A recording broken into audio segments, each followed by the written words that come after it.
How to turn off read receipts in Microsoft Teams so other people won't see when you've read their messages. First, open the Microsoft Teams app and make sure you've signed into your account if you haven't already.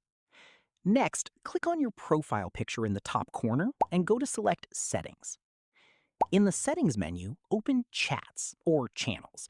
Depending on your Teams version, you may see Privacy instead. Now, look for the Read Receipts option and simply turn the toggle off. That's it.